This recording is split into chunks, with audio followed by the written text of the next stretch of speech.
নমস্কার বন্ধুরা, food lover চ্যানেলে সবাইকে স্বাগত জানাই। আজকে আপনাদের সাথে দুর্দান্ত স্বাদের ডিমের একটি রেসিপি শেয়ার করব। আপনারা তো প্রায় অনেক সময় ডিমের কারি, ডিমের ঝোল খেয়ে থাকেন।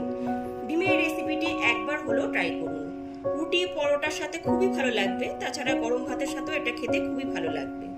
তাহলে চলুন ঝটপট রেসিপিটি দেখে নিই। রান্নাটা করবার জন্য গ্যাসের উপর একটা কড়াই বসিয়ে দিয়েছি। কড়াইটা খুব ভালো মতো গরম করে নিয়ে তাতে দিয়ে দিয়েছি 4 টেবিল চামচ সাদা তেল। তেলটা এখানে খুব ভালো মতো গরম হয়ে গেছে। এরপর এতে একটা ক্যাপসিকামকে আমি এরকম টুকরো করে কেটে রেখেছি, সেটা তেলের উপর দিয়ে দিচ্ছি। ক্যাপসিকামগুলো দিয়ে দেওয়ার পর একটা টমেটোকে আমি ঠিক ক্যাপসিকামের মতন ওইরকম টুকরো করে কেটে রেখেছি, সেটাও দিয়ে দিলাম। এরপর গ্যাসের ফ্লেমটা হাইতে করে ক্যাপসিকাম আর টমেটো টুকরোগুলোকে খুব ভালো করে ভেজে নেব। গ্যাসের ফ্লেমটা হাইতে করে দিয়ে ক্যাপসিকাম আর টমেটো টুকরোটাকে ঠিক 1 মিনিটের মতনই ভেজে নেব। এর থেকে বেশি কিন্তু আমি ভাজবো না। গ্যাসের ফ্লেমটা হাইতে করে দিয়ে ক্যাপসিকাম আর টমেটো টুকরোগুলোকে ঠিক 1 মিনিটের মতন ভেজে তুলে নেব। এখানে কিন্তু ক্যাপসিকাম আর টমেটো টুকরোগুলো ভাজা হয়ে গেছে। এই রান্নাটাতে ক্যাপসিকাম আর টমেটো টুকরোগুলো কিন্তু বেশি ভাজলে হবে না, তাহলে নরম হয়ে যাবে। এবার আমি একটা প্লেটে তুলে নিচ্ছি। ক্যাপসিকাম আর টমেটো টুকরোগুলো তেল থেকে তুলে নেওয়ার পর ওই একই তেলের মধ্যে আমি এবার ডিমগুলো ভেজে নেব। এখানে 5টা ডিম আমি সিদ্ধ করে নিয়েছি, সেই ডিমগুলোকে দিয়ে দিচ্ছি। এখানে আমি দেশি ডিমই ব্যবহার করেছি, তবে আপনারা চাইলে পরে মুরগির ডিম বা পোলট্রির ডিমও ব্যবহার করতে পারেন। ডিমগুলো দিয়ে দিচ্ছি।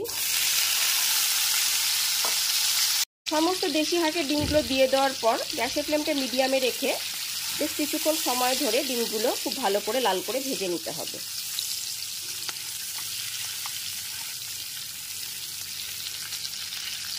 ডিমগুলো ভাজার আগে কিন্তু একটু লবণ মাখিয়ে নিয়েছিলাম। ডিমগুলো এখানে ভাজা হয়ে গেছে।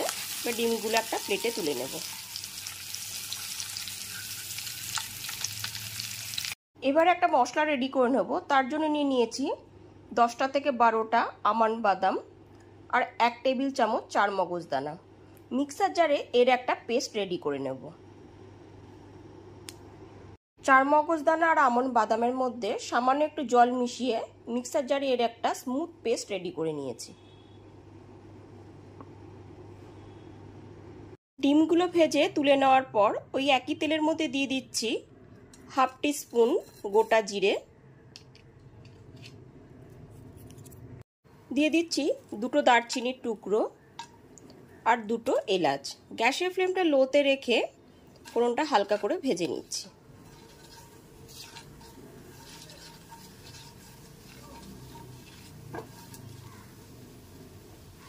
ফোড়নটা এখানে হালকা করে ভেজে নেওয়ার পর এতে দিয়ে দিচ্ছি একটা পেঁয়াজ বাটা। একটা বড় সাইজের পেঁয়াজকে আমি বেটে নিয়েছি, সেটা দিয়ে দিলাম। গ্যাসের ফ্লেমটা মিডিয়ামে রেখে 1 থেকে 1.5 মিনিট পেঁয়াজটা একটুখানি ভেজে নেব।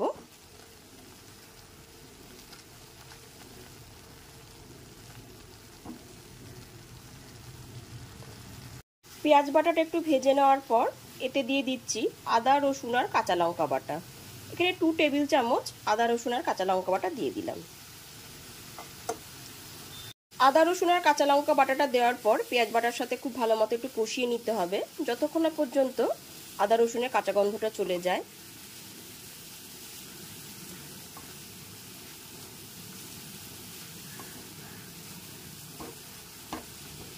পেঁয়াজ, আদা, রসুন আর কাঁচা লঙ্কা বাটাটা খুব ভালো মতো কষিয়ে নেবার পর এর মধ্যে এতে দিয়ে দিচ্ছি 1 টিস্পুন লবণ।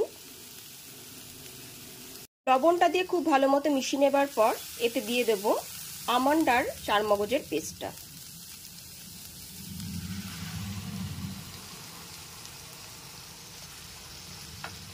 গ্যাসের ফ্লেমটা মিডিয়ামে রেখে খুব ভালো মতো একবার মিশিয়ে নিচ্ছি।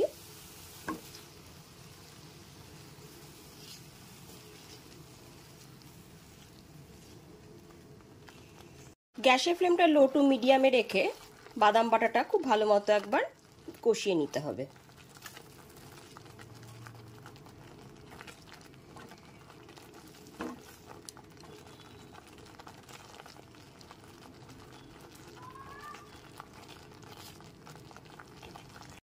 1 থেকে 1.5 মিনিট ধরে বাদাম বাটাটা গ্যাসের ফ্লেমটা লোতে রেখে খুব ভালো মতো কষিয়ে নেবার পর এর মধ্যে দিয়ে দিচ্ছি 1 টিস্পুন জিরের গুঁড়ো। একটু সামান্য কালার আনানোর জন্য দিয়ে দিচ্ছি একদম অল্প একটুখানি কাশ্মীরি লঙ্কার গুঁড়ো। দিয়ে দিচ্ছি 1 টিস্পুন চিনি। এখানে কিন্তু কোনো হলুদ গুঁড়োর ব্যবহার আমি করিনি, যেহেতু গ্রেভিটা সাদা হবে ওই জন্য হলুদ গুঁড়ো দেওয়ার কোনো প্রয়োজন নেই। মশলাটা খুব ভালো মতো 1 থেকে 1.5 মিনিট গ্যাসের ফ্লেমটা লো টু মিডিয়ামে রেখে কষিয়ে নিতে হবে।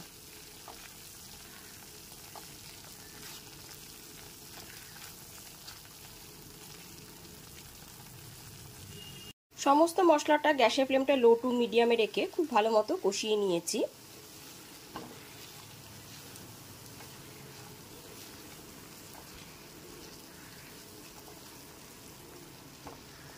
সমস্ত মশলাটা খুব ভালো মতো কষিয়ে নেবার পর গ্যাসের ফ্লেমটা 2 থেকে 3 মিনিট বন্ধ করে আমি রেখে দিয়েছি, কারণ এর মধ্যে দিয়ে দেব নর্মাল টেম্পারেচারে রাখা টক দই। টক দইটা আমি খুব ভালো মতো ফেটিয়ে দিয়েছি।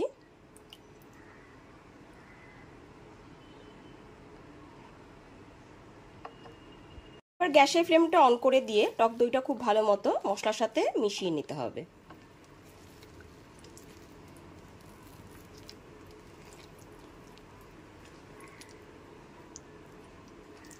টক দইয়ের বাটি ধোয়া জলটা একটুখানি দিয়ে দিলাম।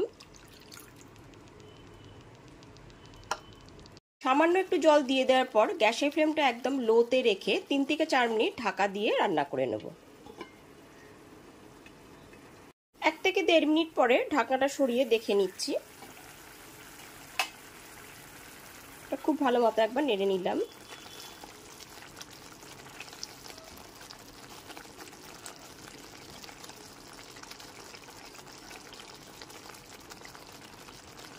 খুব ভালো মতো নেড়ে নেওয়ার পর এরপর এর মধ্যে দিয়ে দিচ্ছি 1/2 টিস্পুন গরম মশলা গুঁড়ো। এখানে আমি শাহি গরম মশলা গুঁড়োটা ইউজ করলাম, এতে খুব সুন্দর একটা ফ্লেভার আসবে।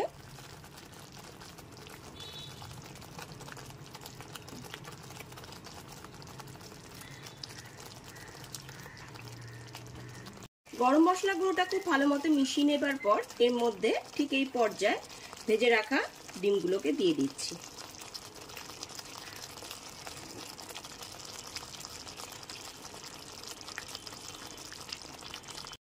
ভেজে রাখা সমস্ত ডিমগুলো দেওয়ার পর 1 থেকে 1.5 মিনিট গ্যাসের ফ্লেমটা একদম লোতে রেখে ঢাকা দিয়ে রান্না করে নেব।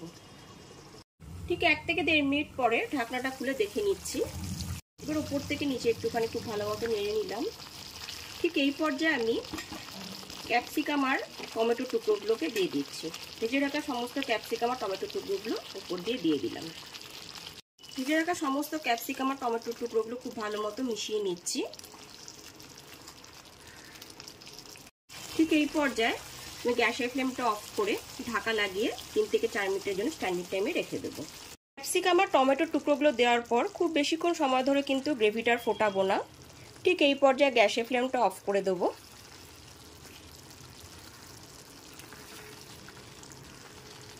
গ্যাসের ফ্লেমটা অফ করে দিয়ে 3 থেকে 4 মিনিট ঢেকে স্ট্যান্ডিং টাইমে রেখে দিলাম। তাহলে অবশ্যই রাতের ডিনারে হোক বা দুপুরের মেনুতে ডিমের রেসিপিটি একবার হলো বাড়িতে ট্রাই করুন। আর রেসিপিটি ভালো লাগলে লাইক, কমেন্ট এবং অনেক বেশি বেশি করে শেয়ার করবেন। আর চ্যানেলটি অবশ্যই সাবস্ক্রাইব করে বেল বাটনটি প্রেস করে দেবেন, তাহলে সমস্ত ভিডিও নোটিফিকেশন সবার আগে আপনার কাছেই পৌঁছে যাবে। তাহলে আজ এই পর্যন্তই, আবার হাজির হয়ে যাব নতুন করে রেসিপি নিয়ে। সবাই খুব ভালো থাকবেন, সুস্থ থাকবেন।